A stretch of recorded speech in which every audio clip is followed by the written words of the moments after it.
Meantime, we've been getting you all of the biggest voices on the channel. We at ET Now also caught up with the Housing and Urban Affairs Minister on the eve of the budget. Let's listen in. I'm now going to be in conversation with the Housing Minister Hardeep Puri to decode Budget 2018. Thank you, Mr. Puri, for joining us here on ET Now. My first question to you is, we all know how real estate is a great multiplier when it comes to the economy. It's been a battered property market for almost a decade.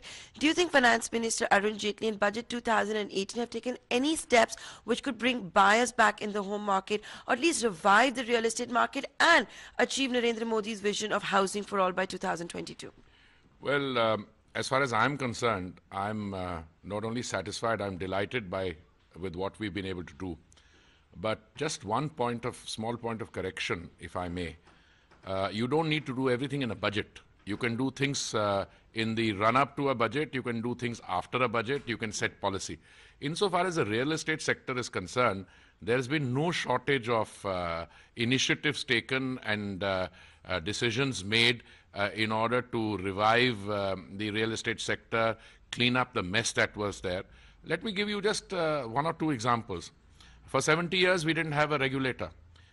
In May of this year, we got RERA in. Then you needed to implement RERA, which is going on.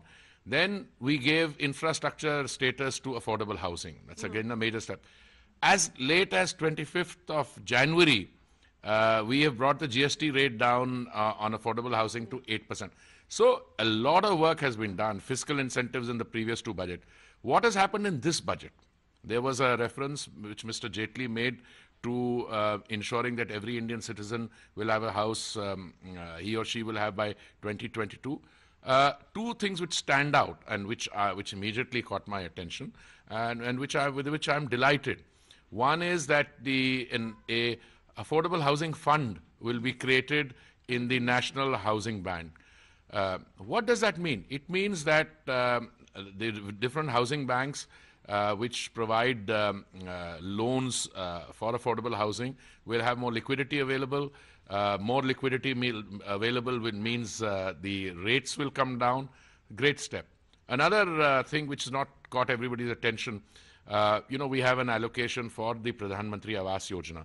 But in addition, there is a reference to extra budgetary resources of 25,000 crores. So, but for me, as the Minister for Housing and Urban Affairs, in which the 6 of the Prime Minister's flagship programs are anchored, when it comes to Pradhan Mantri Awas Yojana, because it's gaining traction, there's demands from all the states, all I'm interested in is we should have the money. And I think we'll get the money. So because the money will come from the housing fund, it will come from these extra budgetary resources.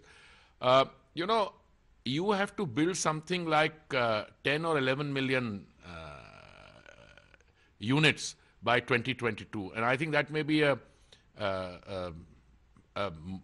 conservative estimate.